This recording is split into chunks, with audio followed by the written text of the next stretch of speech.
Well, hello, everybody. A very warm welcome along to Sportsbet TV with me, Paul Alster here. I'm away on holiday again in Italy, and I'm very pleased to be with you with three selections looking ahead to Saturday, the 14th of May, where the action that I'm looking at is at Newbury and Newmarket. Now, if you're joining me for the very first time, lots more people are joining the channel all the time, then please press the subscribe button just below this screen. And then hopefully you'll be able to partake in what's been a very, very good few weeks for the service. Now, last week, of course, we were following on from our each way placed Yankee the previous week, which also included a 12-1 winner. And, well, I certainly hit the bullseye, didn't I? Well and truly last Saturday with Lola Showgirl. Here she is, recommended at 20-1, winning very impressively the Chartwell Filly Stakes. I know a lot of you are on at 33s. When I record these bulletins early, like today on a Friday morning, very often the odds can go out. You can get better value than I mentioned. So I'm very pleased that some of you did. She made all under a great ride from Tom Marquand to win. Pretty much as I said she was. She was guaranteed to stay, and she backed that favoured rail, and she just kept going. It was brilliant. And then Vaffatino won the Victoria Cup under Benoit de la Salle to beat 27 rivals at odds of 16-1. I really hope you were on. It was a terrific ride from a young jockey who I believe could become a champion. And if you watch the way he rode the horse in the closing stages, when Eve Johnson Horton's charge came after her, then it certainly was a very, very impressive performance. He did knock the horse about. He knew he had enough horse under him, and he kept going really well. Anyway, it was great to see that my theory about the high draw in the Victoria Cup really stood the test, and the first three home were all drawn high. So that probably helped his cause, but it certainly helped us to a 356-1 double. I mean, that is just great. And I'm sure many of you did better than that on the double, because you would have picked up the 33-1 about Lola Showgirl. On top of that, of course, Mr. Camacho managed to run on into fourth place after being hampered in the early race at Haydock last week. He was recommended at 12-1. So many of you will have had the each way place treble. The one that would, of course, given us an absolutely massive payout was My Eyes Adore You, who ran over in Ireland, showed up well for a long way, but just couldn't keep it going enough to hang on for a place. But you can't have everything. It was a brilliant day.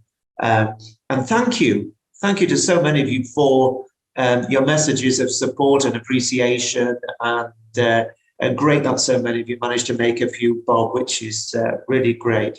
Now, I'm on holiday this week in Italy, enjoying myself, partly because of last weekend's bonanza, although it was pretty much scheduled. But there are three suggestions for you. I won't be posting a bulletin next week because I'll be on my travels again, and I won't be in a position to post. So this will be my last bulletin for a few weeks. But one thing I just want to mention to you is a friend of mine got in touch who follows all my selections and has been doing very well. And he mentioned that after last week, he tried to place just a pound each way patent with his bookmaker, which is a £14 bet, pound each way patent, 7 bets, 3 singles, 3 doubles, and a treble. And a message came up that he was only allowed to bet between 1 penny and 62 pence each way from now on multiples. Well, this is ridiculous. I mean, you know, bookies are happy to take your money, but once you start winning, then some of them do get a little bit anxious. And I thought that was really out of order. And let's hope that that is not going to be the case for others who are following the selections, because we want to be able to get on. And if they want to take a bet, then they should stand up and stand the prices. Anyway, let's leave that aside. 3 for you today, this Friday morning. They are all for Saturday. The first is at Newbury on Saturday, the 1:35. It's the listed Carnarvon Stakes, which is over 6 furlongs and is for 3-year-olds only. There are 9 runners and the going is good to soft. Now, this is an interesting market because William Haggas's Tiber Flow which is quite appropriate really for me because the Tiber River is just down the road here. He's around 3-1 favourite, having won 3 of his 4 career starts, all of them on the all-weather. They were all over 6 and 7 furlongs, and he only just failed to make it 4 out of 4 when beaten a short head in a very, very valuable conditions race on the all-weather at Newcastle recently. So there's no reason why he shouldn't handle the turf, but you just never know.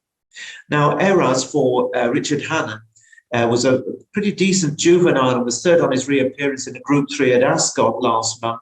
Should be better for the outing, and he's got a rating of 102.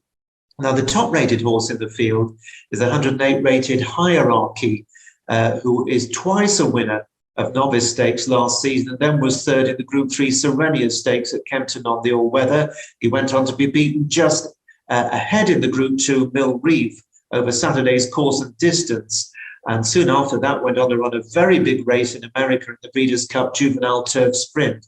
He was also second on his reappearance in the same Group 3 in which Eras was third behind Go Bears Go, beaten a length and a half. Now, he's an interesting runner, but it's hard to rule any of the others out in an open race, including Sam Maximus, who represents new handler, who's going to make a name for himself, James Horton. And this one has a fair pattern fall. But in the end, my choice here is CADAMOSTO, trained by a familiar face, this face, Aidan O'Brien. Aidan O'Brien trains CADAMOSTO. Ryan Moore is the man on board. And as we know, Aidan and Ryan have been in very, very good form of late. They won the big Derby trial at Leopardstown. And of course, they just farmed all the big races at Chester.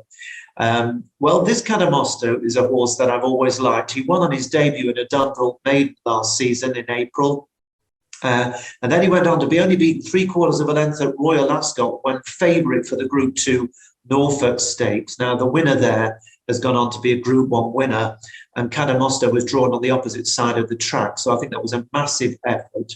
He disappointed after that when 7th of 14 to Go Bears Go in the Group 2 Railway Stakes at the Curragh, but it was only 9 days after Royal Ascot, and he may well not have had enough time to recover. Indeed, something was probably amiss because he didn't race again last season, even though he was a horse who could have had targets like the Middle Park and other big juvenile 6 furlong races.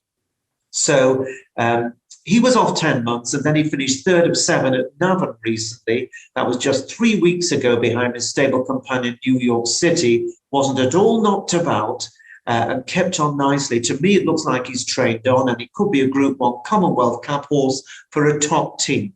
Now, at the time of this recording, Friday morning, 6-1 each way is on offer for CADAMOSTO, and that is with Bet Victor, Coral and Ladbrokes. And so CADAMOSTO is my choice here at Newbury in the 135 race at 6-1 each way.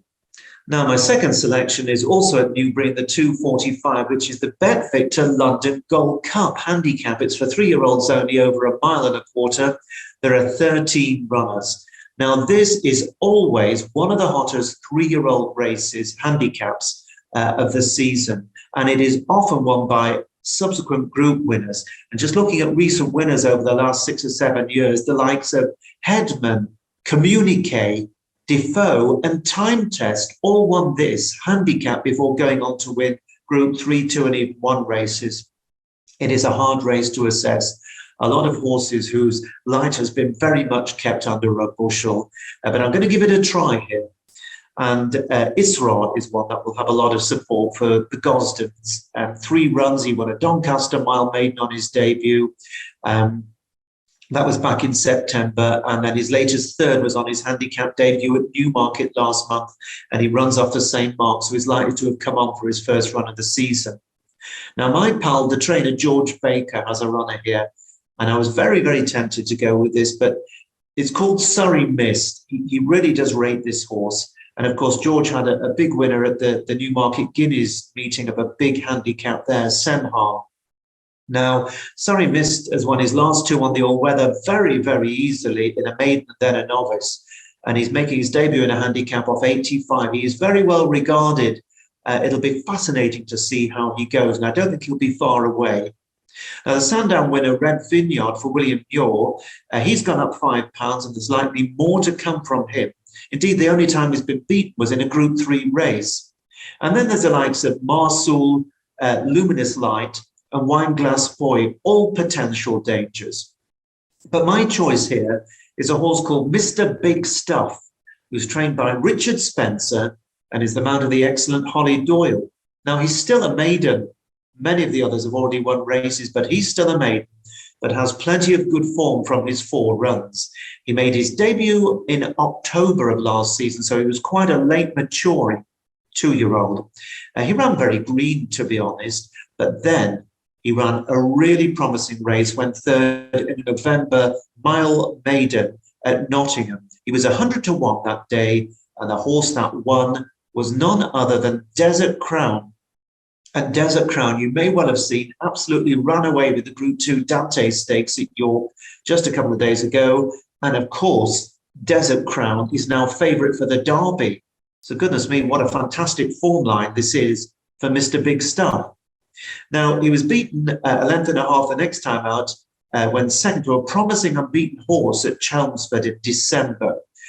He had a break and then he reappeared at Nottingham, back at Nottingham on his handicap debut last month over this 10 furlong trip, and he travelled like a proper horse. I mean, he really did look good. Came there with every chance to win inside the final furlong, but no extra in the last 100 yards. And to my eyes, it looked like he just blew up a little bit, possibly just half a gallop short of full fitness. I'm sure that will have brought him on. Now, the handicapper noticed and has put him up £3, but he's still rated 81. But when you put it into context, this is an 81 rated horse who got within 5 or 6 lengths of the Derby favourite. And the Derby favourite, of course, will be rated, 115 or something.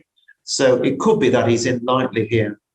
Now, Holly Doyle has a good record riding for Richard Spencer, 12 from 81, 15% strike rate. And if you backed all her rides for the yard, you would be in profit, about £8 profit to level stakes. Indeed, 45% of all her rides for the yard have been at least placed. So that's why I think each way is the right call here for Mr. Big Stuff.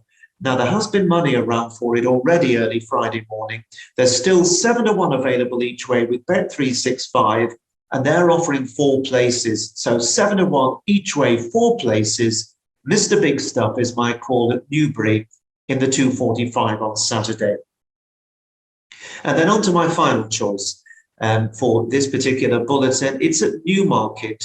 It's at 3 o'clock on Saturday, a 7 furlong Class 2 handicap. The going is forecast good, and there are 11 runners.